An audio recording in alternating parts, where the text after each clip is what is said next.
uno de los males de nuestra época.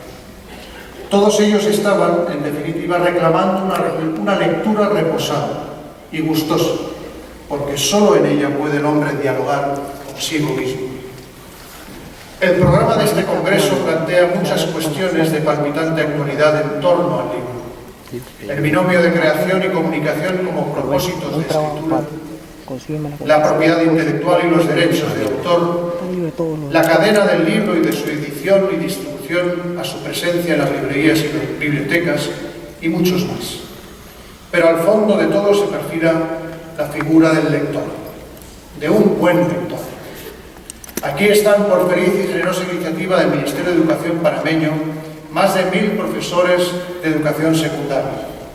Ellos y sus colegas de toda la comunidad iberoamericana de naciones tienen encomendada la tarea fundamental de todo proceso educativo, la formación de lectores, básica para cualquier estudio y fundamento de la creación de buenos ciudadanos. Porque un buen lector es alguien dispuesto a dialogar y, en consecuencia, abierto y preparado para la discusión razonada de la cosa pública, de los problemas sociales.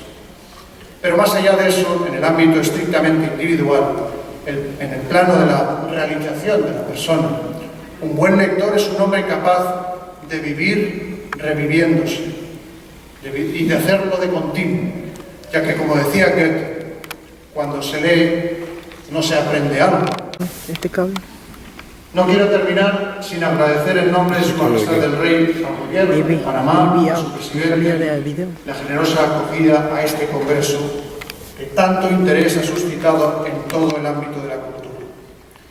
El agradecimiento se extiende, y cómo no, a la Real Academia Española, que cumple 300 fecundos años, y a la Asociación de Academias de la Lengua Española, que con ella se entrega la promoción de la unidad del español. Y, en fin, al Instituto Cervantes, que desde la fundación de estos congresos desempeña su Secretaría General y se ocupa de difundir todo cuanto en ellos ha fructificado. Y a cuantos aquí nos acompañáis y en los próximos días vais a proponer con ponencias y debates el regalo de unos versos de Pablo Neruda. Un libro sin soledad, con hombres y herramientas, un libro es la victoria. Muchas gracias.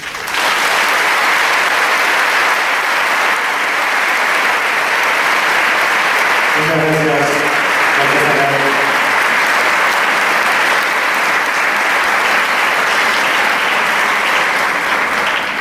Para nuestro país es un honor el ser anfitriones de este 6º Congreso Internacional de la Lengua Española.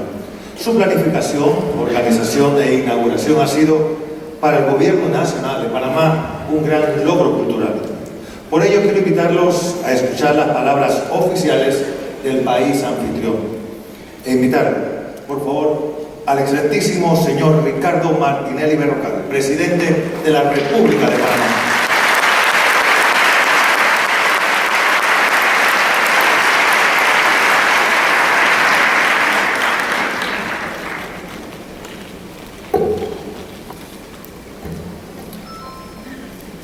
Su Alteza Real, Príncipe Augusto don Felipe de Borbón, Honorable Señora Marta Linares de Martinelli, Primera Dama de la República y Presidenta Honoraria del 6º Congreso Internacional de la Lengua Española, Su Excelencia Alejandro Moncada Luna, Presidente de la Corte Suprema de Justicia, Su Excelencia don Enrique Iglesias, Secretario General Iberoamericano, Su Excelencia Lucy Molinar, Ministra de Educación, Su Excelencia José Manuel García Magallo, Ministro de Asuntos Exteriores y Cooperación de España, Su Excelencia Fernando Núñez Fábrega, Ministro de Relaciones Exteriores de Panamá, Su Excelencia Ministro y Viceministro de Estado, Su Excelencia don Mario Vargas Llosa, don Sergio Ramírez Mercado, don Juan David Morgan, Honorable Señor Víctor García de la Concha, Director del Instituto Cervantes, Honorable Señor José Manuel Lecúa, Director de la Real Academia Española y Presidente de la Asociación de Academias de Lengua Española,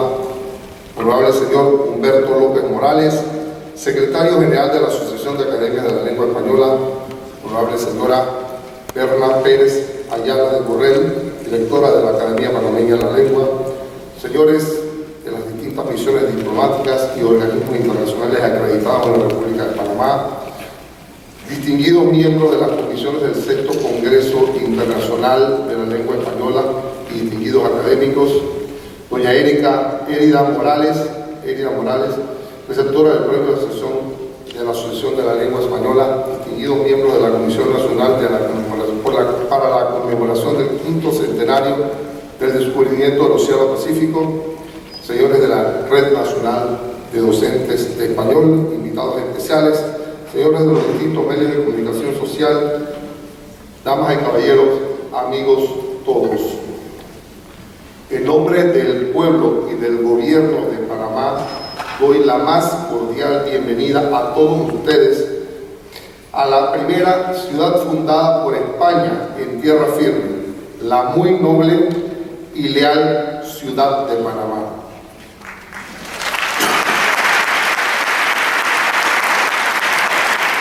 Fundada el 15 de agosto de 1519 por don Pedro Arias de Ávila, asentada a orillas del Océano Pacífico y representativa de la cultura que nos une hoy en día. Resulta muy significativo que nos reunamos en una ciudad que este año conmemora el 5º centenario del avistamiento por un europeo y natural de España, al cual hoy me acabo de enterar que no es de Extremadura, sino es de Galicia, del Océano Pacífico, y que dentro de 6 años la ciudad de Panamá cumplirá sus 500 años de fundación. La ciudad de Panamá fue el primer bastión del poderío español en tierra firme, a orillas del más grande y profundo de los océanos, el llamado Pacífico. Por ende, también sería la primera comunidad urbana en la que se habló la lengua española desde esta orilla del océano. Por lo tanto, recibimos con un alto honor y con una razón de especial alegría el que nos corresponda organizar y ser sede del 6º Congreso de la Lengua Española en la ciudad de Panamá. De manera muy especial, honra la presencia de Su Alteza Real Felipe de Borbón en representación de los reyes de España en la inauguración de este Congreso. Nos alegra que esté compartiendo y acompañando a los directores de las academias de la lengua española y que hoy sea nuestro huésped distinguido. Igualmente queremos desearle una pronta mejoría a su querido padre. Congresistas, académicos y todos los amigos presentes, el libro salió de España en el año 1492 a bordo de las 3 carabelas que trajeron a Cristóbal Colón y su tripulación a estas tierras. El libro venía como las Biblias de los sacerdotes y era portador del mensaje de salvación que contienen los evangelios. Pero también venía como una primera expresión de los asombros del hombre europeo y de sus elogios a los naturales de estas tierras. Hablo del primer libro que se terminó de escribir en el Nuevo Mundo, el Diario del Almirante.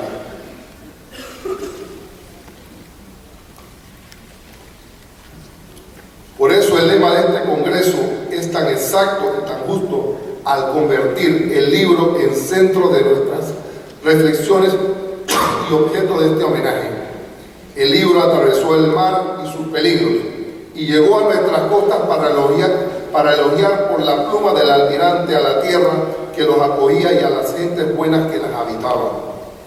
Yo creo que el libro en América y en todas partes donde pueda editarse y distribuirse para su lectura debe seguir cumpliendo la misión que le destinó Colón en su diario: elogiar, reconocer en el extraño a un semejante, testimoniar y traer luz. Deseo que no se apague jamás para la niñez y la luz de la juventud de nuestras tierras, la luz de ese libro que hace 500 años cruzó el océano y extendió para siempre los fuegos de los saberes y las ciencias y de la palabra para que redime y esperanza que embellece la vida, que nos ilustra y nos consuela. Desde aquí felicito a los organizadores, al Instituto Cervantes, a los académicos, a sus directores y presidentes, a los escritores que nos acompañan y a todos los que con su presencia respaldan este noble y necesario esfuerzo internacional. Su Alteza Real, académicos, congresistas, escritores y amigos, esta celebración ha sido un anhelo que hemos compartido con la comunidad de la lengua española de todo el mundo, representada en sus academias, los escritores que nos acompañan y los casi más de 500 millones de hablantes de español. Ha sido una tarea altamente estimulante la de darle seguimiento a la organización del Congreso conjuntamente con el Instituto Cervantes, más el entusiasmo y el apoyo decidido del Rey de España, quien, ya hemos dicho, por motivos de salud, no nos puede acompañar hoy en día. Por lo dicho, quiero declarar que el Congreso que hoy inauguramos, más allá de ser un acto de preservación y defensa de ese patrimonio común que es nuestro idioma, es un soberano y abierto acto de amor a la lengua que nos vincula a los más de 500 millones de hablantes en más de 20 naciones del mundo. Amigos y amigas que nos visitan, nuestra nación es una comunidad humana que tiene el español como lengua sobre la que afirma su unidad nacional. Esa realidad es una construcción histórica, social y política que también expresa la pluralidad cultural, étnica y lingüística que conforma a la nación panameña. Somos unidad que se sostiene en la diversidad y la riqueza de nuestra formación cultural nacional, que por supuesto también lo es en lo étnico y en lo lingüístico. Por eso, el Estado panameño protege y promueve el cultivo y la preservación de las diversas lenguas indígenas y las de los núcleos migratorios que son parte de ese crisol étnico y cultural que se llama Panamá. Nos orgullece hablar, leer y pensar en una lengua que es herencia y querencia, pasión y destino. En español hemos defendido y preservado la patria de los abuelos y en español soñamos y construimos el país para nuestros hijos. En esa la lengua con la cual redactamos nuestro pacto de convivencia política y social. Con esa lengua declaramos el amor por nuestra tierra y sus costumbres, el respeto por nuestros vecinos y con ella juramos la fidelidad a nuestros principios y deberes y defendemos nuestras libertades. El español es la lengua con la que hoy nuestros conciudadanos están construyendo una democracia inclusiva y generosa. Con ella expresan todos sus desacuerdos, todas sus legítimas aspiraciones de equidad y demandan con esperanza y firmeza un mañana de paz, bienestar y justicia social. En resumen, con la lengua que nos legó España se ha expresado nuestra historia y toda nuestra grandeza de Iberoamérica. Amigos y amigas todos, hoy estamos inaugurando el 6º Congreso de la Lengua Española. Es un evento mundial y único, porque ninguna otra lengua universal tiene el poder de convocatoria que goza el idioma español. En nombre del gobierno de Panamá, agradezco muy especialmente la presencia en Panamá de Mario Vargas Llosa, de Sergio Ramírez Mercado, y quiero también felicitar muy efusivamente a nuestro doctor Juan David Mora. Su presencia siempre ha sido un estímulo y un orgullo para los que pensamos, leemos y hablamos en la lengua de Cervantes, de Darío, Vallejo y Neruda. Le agradezco que haya aceptado participar en esta ceremonia y que nos hayan honrado con su presencia. Los panameños, al lado de toda la comunidad hispanohablante, aspiramos a que el español siga siendo una lengua construida por todos sus hablantes, una lengua que crezca y que permanezca enriquecida desde el habla y la escritura, con el libro como herramienta y tesoro. Con tolerancia y comprensión nos corresponderá fortalecer nuestra lengua y promoverla respetando todas las variantes nacionales y regionales del español. Tengo la firme convicción de que este Congreso contribuirá a fortalecer nuestro compromiso con la preservación del libro como herramienta valiosa para la comunicación, el desarrollo, la defensa y el enriquecimiento de la lengua española. Termino expresando mi esperanza de que este 6º Congreso Internacional de la Lengua Española contribuirá a preservar y fortalecer una herencia cultural que es patrimonio y derecho de millones de hablantes y de las generaciones futuras que estarán aquí para continuar con su desarrollo, su defensa y su preservación. Muchas gracias.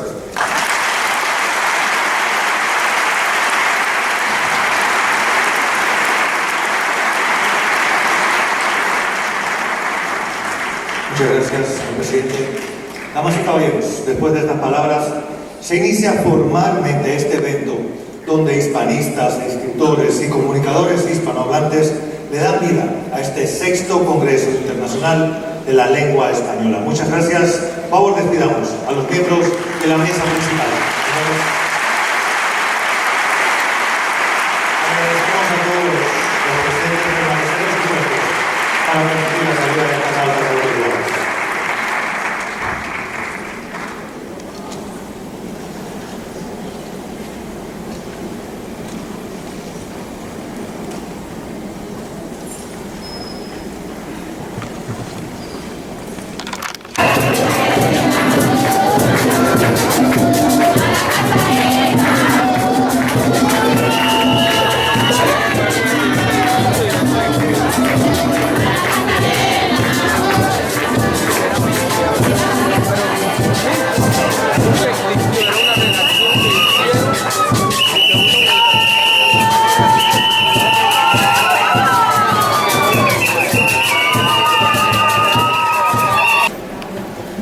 Han dado los organizadores la tarea de presidir esa mesa.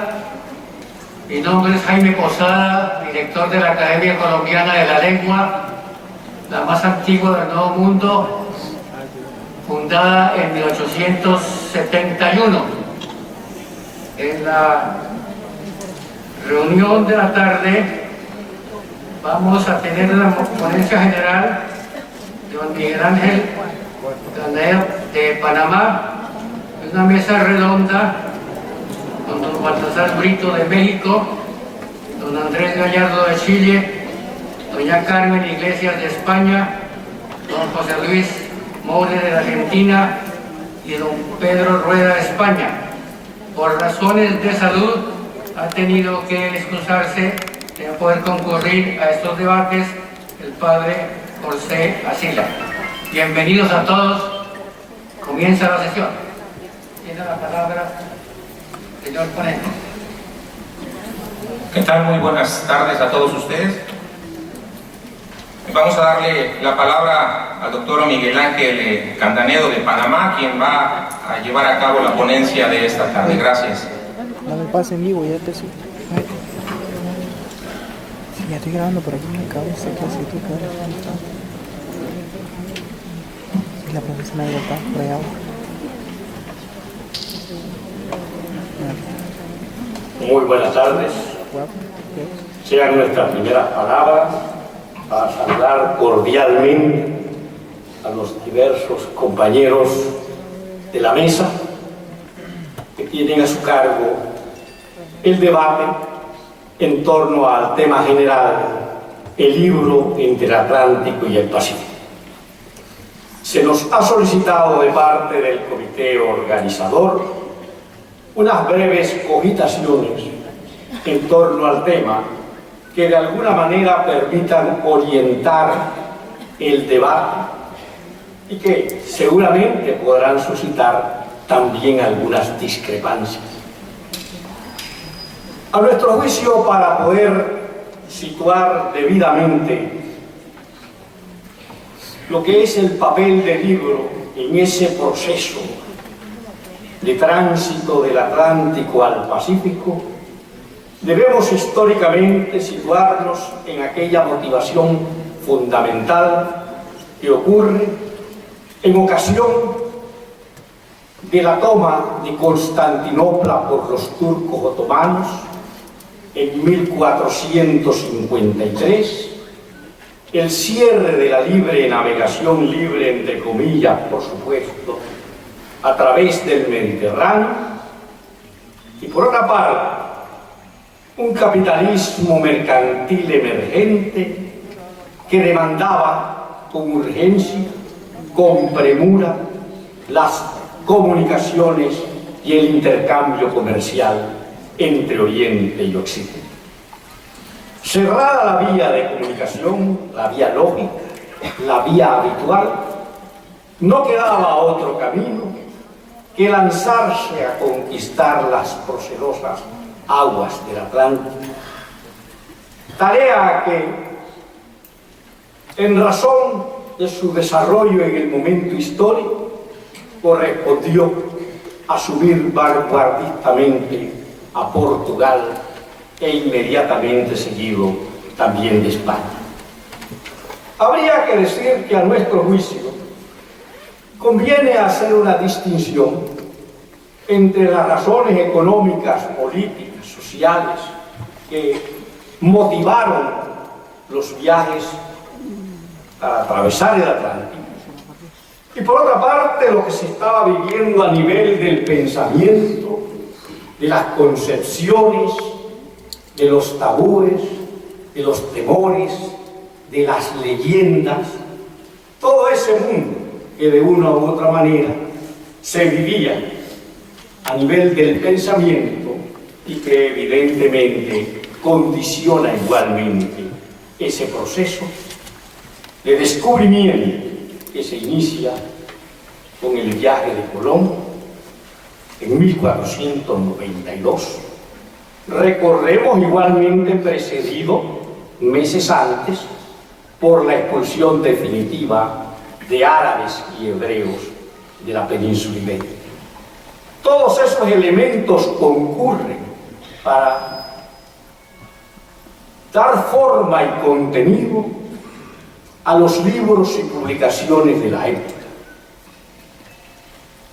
Ya puestos a navegar, para decirlo de alguna manera, evidentemente que las fuentes fundamentales para alimentar el quehacer literario serán, prima facie, los cuadernos de bitácora y los libros de viaje de los expedicionarios, tanto de portugueses como de españoles. Hablar de las peripecias que se vivieron en los viajes, de las aventuras y los riesgos que se corrían en los mismos, de la vida cotidiana que se vivía a bordo de aquellas pequeñas naves que hoy nos parecen realmente una verdadera aventura, lanzarse a la conquista del Atlántico en semejantes embarcaciones, de las dificultades cotidianas a bordo, algunas de la naturaleza material, comenzando por la cuestión de la preservación de los alimentos, y por otra parte, chocar con creencias, temores, todo tipo de situaciones que dificultaron los viajes, las primeras expediciones. De tal manera, pues, que serán los cuadernos de bitácora y los libros de viaje las primeras fuentes que van informando ese periplo de libros desde las costas europeas, costas atlánticas de Europa, hacia nuestra América. Habría igualmente que señalar, ya puestos en la tarea de conquista y colonización, el papel fundamental de las crónicas y los cronistas. Nuevamente se trata de una tarea muy disímil, pues cronistas los hubo de toda raya, algunos con una formación académica relativamente avanzada para la época en que se vivía, y otros pues con graves dificultades y carencias de formación académica, con una gran imaginación, valga la pena señalar. Recordemos que gran parte de las crónicas fueron elaboradas por quienes ni siquiera estuvieron de viaje y de paso por nuestra América, elaboradas como quien dice de oídas, y sin embargo tan importantes como fuentes para el desarrollo del quehacer literario referente a nuestra América. Debemos distinguir a nuestro juicio entre Por un lado, la tarea de elaborar las obras literarias, de imprimirlas según las usanzas de la época. Y por otra parte, los temas de que se nutre este quehacer literario, temas que hacen relación con la flora y la fauna americana, con la riqueza de nuestros territorios, con lo que hay de verdad y lo que hay de ilusorio en las fabulosas riquezas minerales de nuestros territorios, de las motivaciones que orientaron a los conquistadores, descubridores y conquistadores a lanzarse a semejante aventura. El señuelo de la riqueza rápida y fácil. Todos esos elementos van contribuyendo a darle forma y contenido al quehacer literario de nuestra América, por lo menos en todo lo que hace relación al siglo XVI. A todo esto habría que señalar igualmente las profundas transformaciones que se están dando en Europa, especialmente en aquellos países que se subieron al barco de la reforma protestante, al barco del desarrollo capitalista y la progresiva liquidación de las relaciones feudales subsistentes en esos países. Todo ese debate que se va a vivir en aquellos países europeos se trasladará necesariamente a nuestra América. Eso va a darle el carácter y la naturaleza a los centros universitarios de educación establecidos en el continente, según los mejores modelos, en el caso de España, de las universidades españolas más conservadoras de la época, y al mismo tiempo, y en forma casi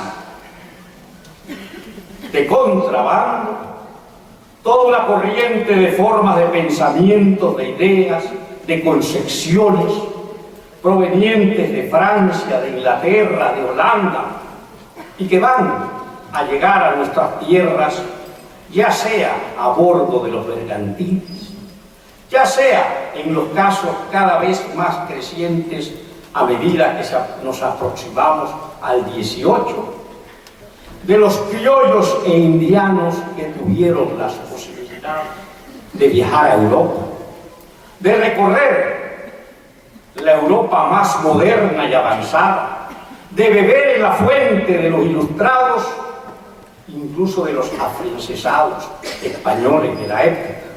Todo eso va insuflando el carácter, la naturaleza del quehacer literario de nuestra América. Por otra parte, nuestras propias realidades igualmente serán motivo de preocupaciones, de manifiestos, de diversos textos de una y otra naturaleza que van poniendo a la luz los temas y problemas que surgen y se desarrollan en el contexto de la organización del proceso de explotación colonial de nuestros territorios. Todo eso va alimentando nuestro quehacer literario. Todo eso va conformando y dando razón y forma a algunas de las expresiones más elevadas de nuestro quehacer literario de la época.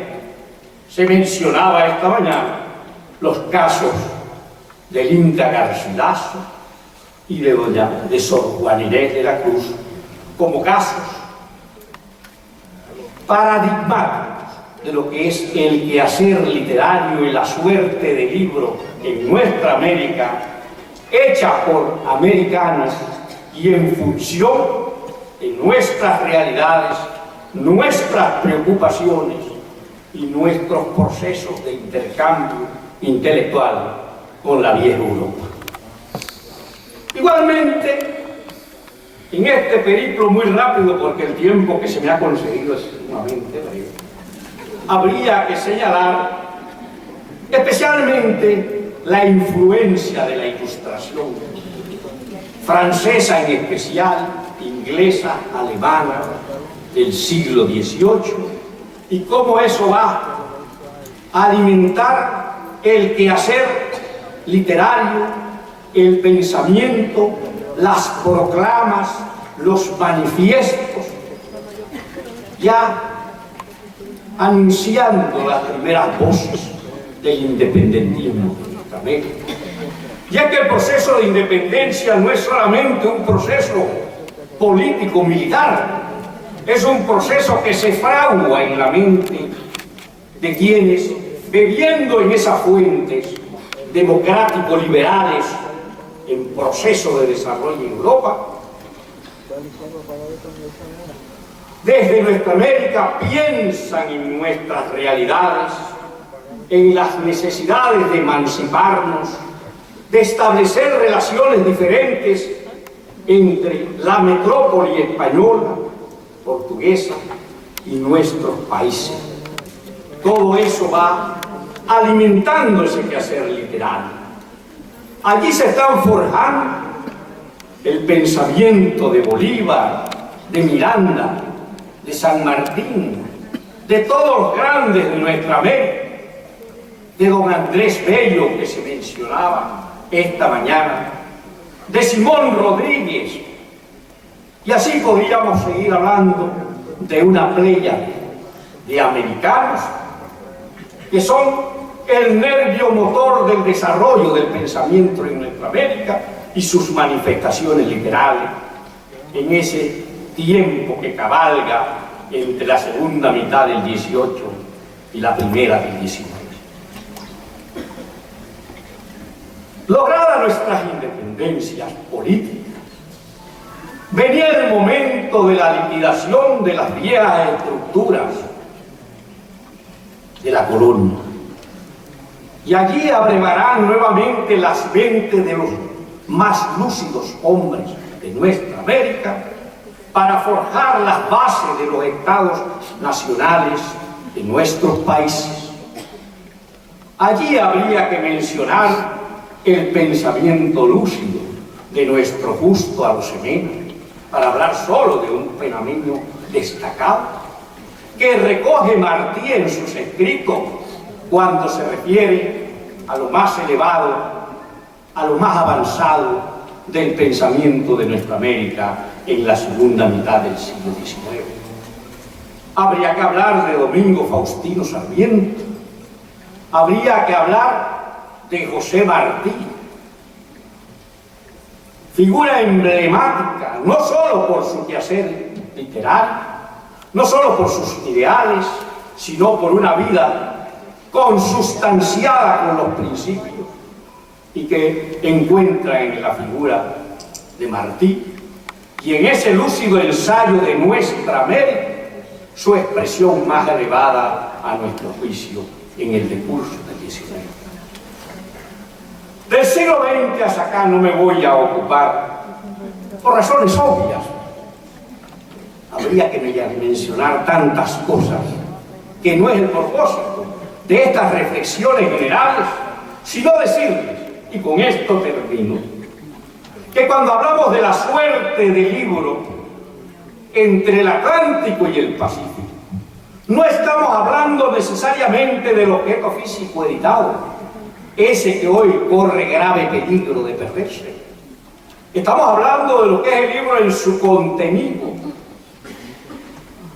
en sus manifestaciones, en sus relaciones del hombre con el quehacer literario, con la creación literaria, con la imaginación, con el manejo del discurso estéticamente elevado, que es lo propio y característico de la suerte del libro en nuestra América, a lo largo del proceso que hemos tratado de vislumbrar someramente. Espero que estas cogitaciones, pergeñadas así en ratos libres, sirvan de alguna manera para orientar el rico debate que los académicos, hago constar, no soy miembro de la academia, no me cabe ese honor, pero que los académicos seguramente van a escudriñar con acierto en estas horas de la tarde. Muchas gracias.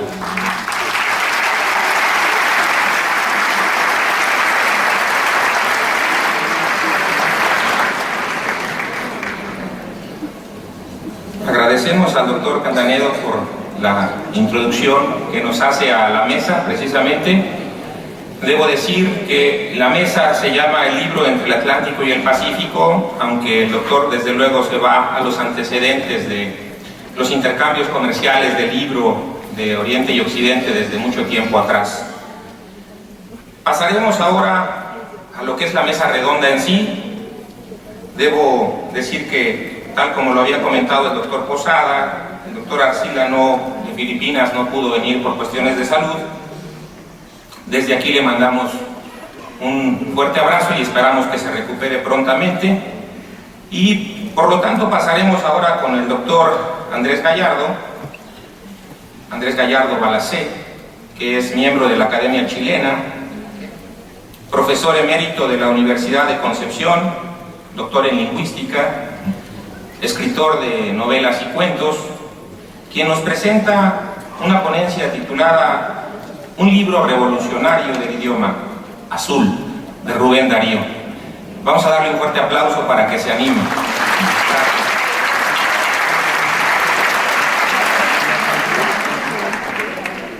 Muy buenas tardes. Yo quiero partir con una disculpa que es más bien retórica que real, por tratar un libro de uno de los más grandes poetas de nuestra lengua como un caso de estudio sociolingüístico y no como una manifestación privilegiada de las posibilidades creativas y expresivas de la lengua poética. Sin más, un libro revolucionario del idioma, Azul, de Rubén Darío. El proceso de independencia de las antiguas colonias hispanoamericanas exacerbó las tensiones entre españoles peninsulares y los llamados criollos. Reticencias, rencores y resentimientos hallaron canales expeditos para manifestarse abundantemente. Una retórica anti-española recorrió desde México a Chile. Todo lo español era visto con una mirada negativa. España era la represión, el oscurantismo, la repulsa del progreso, la oposición al resplandor del futuro. Pero al mismo tiempo era el pasado implacable, un pasado que si no se podía borrar, sí se podía desconocer y borrar sus horrores. Para ilustrar aquel estado de ánimo colectivo, solamente un caso, el del chileno Francisco Bilbao, que así escribía en 1844. Nuestro pasado es la España. La España es la Edad Media. La Edad Media se componía en alma y cuerpo de catolicismo y feudalidad. Es muy larga la cita, pero eso es lo sustancial. En este orden de cosas, la tarea del hombre nuevo americano, libre y soberano, consistía, luego de renegar de ese pasado español, en darse su propia forma de vida, concretamente su identidad reconocible, partiendo literalmente, en muchos casos, casi de cero. De ahí que resulte comprensible la ansiedad con que políticos, intelectuales, líderes y caudillos de todo tipo, y muy especialmente escritores, se dieran a la tarea de buscar y ensayar ansiosamente formas explícitas de una identidad propia, genuinamente americana. Digamos, entre paréntesis, que para todos los efectos prácticos, para nuestros héroes políticos y militares, el componente especialmente lingüístico indoamericano fue simplemente inexistente. Así, la literatura resultó particularmente relevante en su doble papel de expresión de unas formas de vida genuinamente locales y de vehículo de unidad cultural y de progreso. En la misma línea, el joven Bilbao escribía en Chile también nuestro José Victorino Lastarria, en un texto que para nosotros es clásico. Nuestra literatura debe sernos exclusivamente propia, debe ser enteramente nacional. Hay una literatura que nos legó la España con su religión divina, con sus pesadas e indigestas leyes, con sus funestas y antisociales preocupaciones. Pero esa literatura no debe ser la nuestra, porque al cortar las cadenas enmohecidas que nos ligaran a la península, comenzó a tomar otro tinte muy diverso nuestra nacionalidad. Mas he aquí que esta negación del legado español manifestó en forma permanente una excepción: la lengua. Se reniega de los elementos vistos como represivos: la religión, las leyes, el orden supuestamente feudal, la falta de libertad individual, la represión de lo territorial y culturalmente americano. Pero nunca hallamos que se reniegue de la lengua en la cual todas estas reticencias y rencores se expresan. Acudamos una vez más a Lastarria. Con todo, dice, no penséis, señores, que me extiendo al suscribir estos conceptos sobre la literatura de nuestros conquistadores hasta llegar a mirar en menos la lúcida comprensión de las ventajas de tener una lengua de validez general bien asentada. Una primera limitación, que de algún modo aún persiste en el sistema de actitudes lingüísticas hispanoamericanas, se da en el contraste que se establece permanentemente entre ellos, o sea, los conquistadores y sus opuestos continuadores, los españoles contemporáneos de los hispanoamericanos del siglo XIX, y nosotros, o sea, los hispanoamericanos nacidos y formados en esta parte del mundo. Ello hace que el arraigo de la lengua se sienta como algo de algún modo ajeno, y esta actitud marcó también gran parte de la visión cultural de los propios intelectuales españoles. Después de todo, la lengua nació y se desarrolló en España y se expandió por el Nuevo Mundo.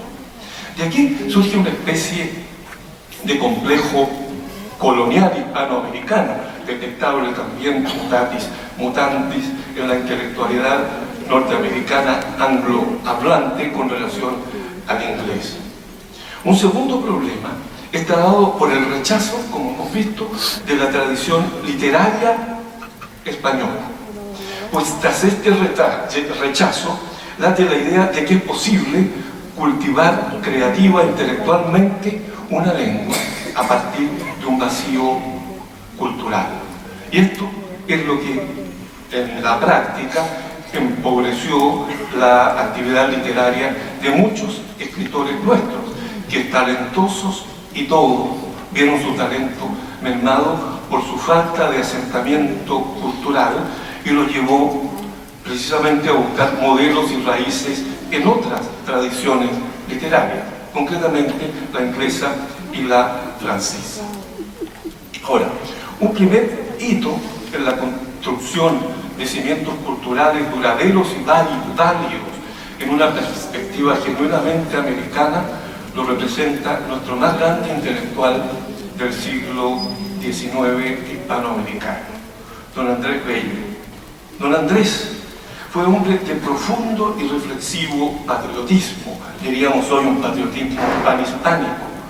Entendió no solo que la lengua española, a la cual él prefería llamar castellana, es un patrimonio común de españoles y americanos, que tiene un arraigo en el pasado que se proyecta sobre todos los hablantes de donde quiera que sean, porque las lenguas no se trasplantan, sino que se continúan en suelos y gente nueva.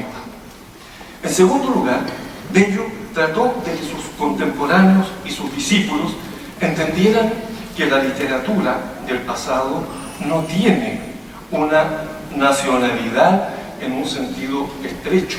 Esto es, esa literatura, especialmente en el siglo de oro, no es española en un sentido nacionalista, sino que constituye un patrimonio que puede ser fuente de unidad y acicate a la creatividad y búsqueda de nuevos modos expresivos.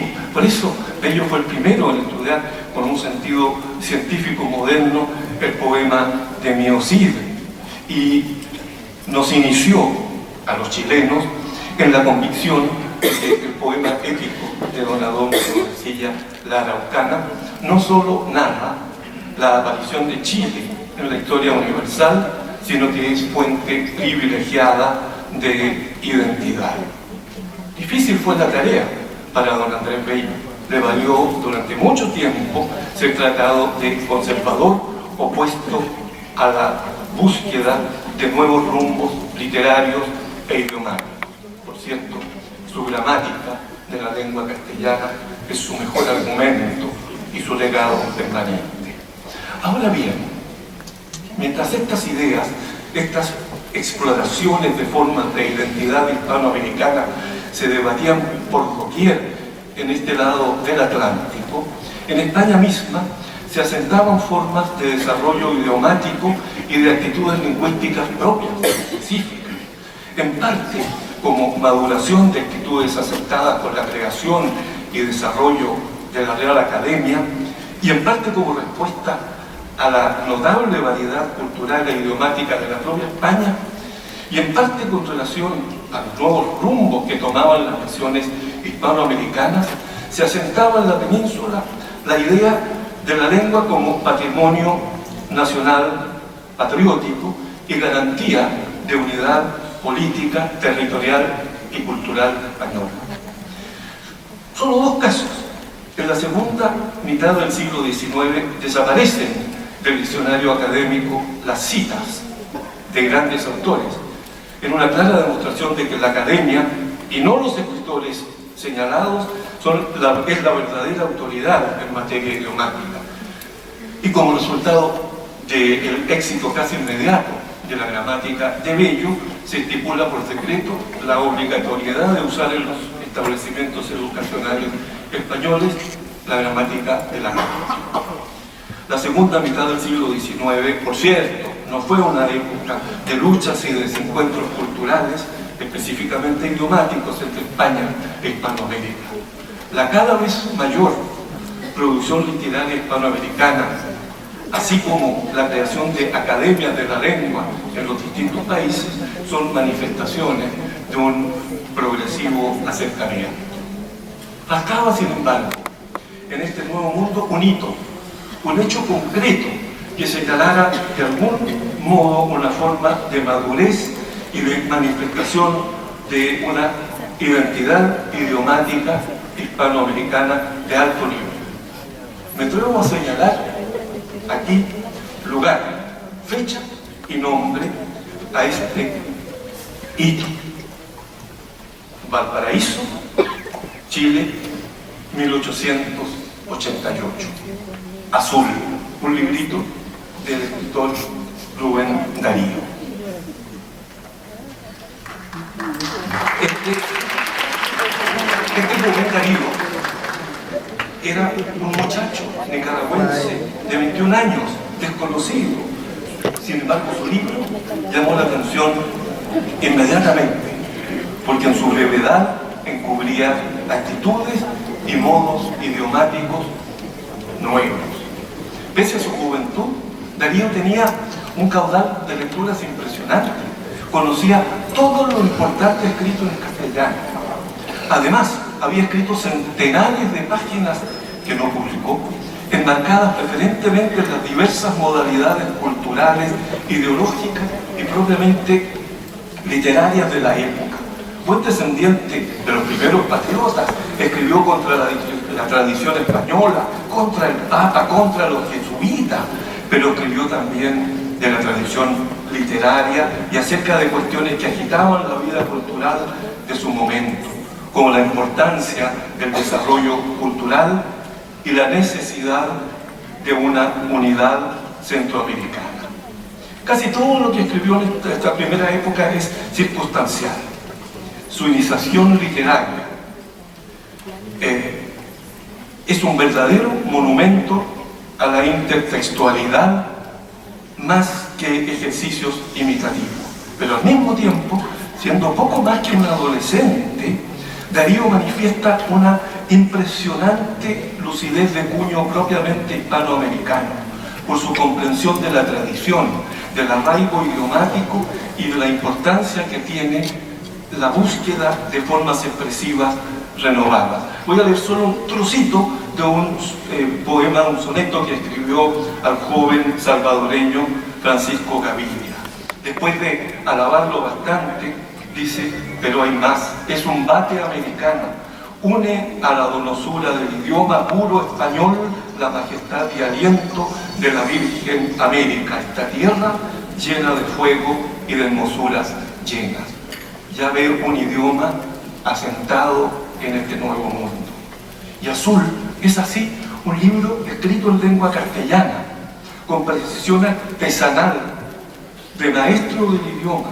Un libro donde por cada página asoma una comprensión de la tradición literaria, pero donde hay una permanente búsqueda de formas expresivas inéditas, de una estructura de frase muy diferente de lo que era común, sobre todo en la práctica escritural española de su época, tan dada a lo castizo en un sentido bastante provinciano del término. Pero lo más relevante de todo es que Rubén Darío asume en sus textos, tanto en las narraciones como en los poemas, una actitud que se aparta tanto de sus hermanos americanos como de sus colegas españoles.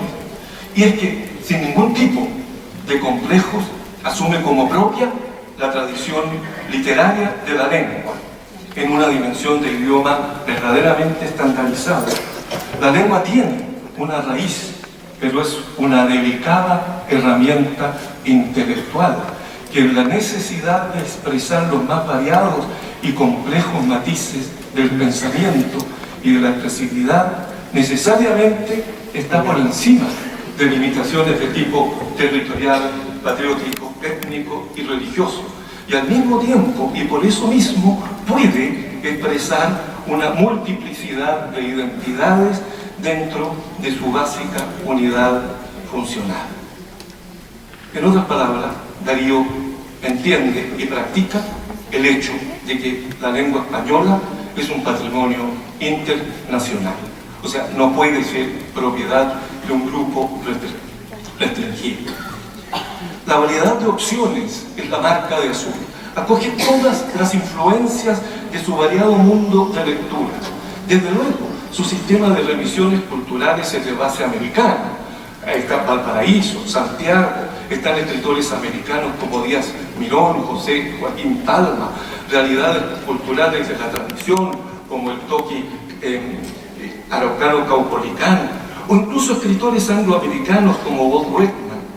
La realidad continental está en este libro, pero junto a ella se abre una abigarrada, pero unificada por el mismo sentido del libro, serie de referencias que van desde la tradición literaria de la lengua, pasando por la Europa contemporánea, por el entonces misterioso Oriente, por la antigüedad greco-latina y sus mitologías, así como mitologías varias de todo pelaje. Azul ha sido leído como el texto que señala el pórtico simbólico del modernismo, que a su vez es la primera manifestación válida, más allá de las fronteras locales, de una literatura hispanoamericana. Pero mucho más que eso. Desde luego, dista de ser una manifestación de la Torre de Marfil, de las etéreas ninfas y de los blancos cisnes. Es un libro que es todo búsqueda y no tiene las cosas claras, como dice un poeta de uno de los cuentos del libro. Una estupenda valoración, por contraste, eso sí, del sentido de Azul en el desarrollo de la literatura en español, nos ofrece el novelista y crítico don Juan Valera. Don Juan leyó Azul y comprendió que no se trataba de un libro cualquiera, de una curiosidad hispanoamericana. Sin embargo, sus reticencias, fruto de su sistema de actitudes culturales, superaron su entusiasmo.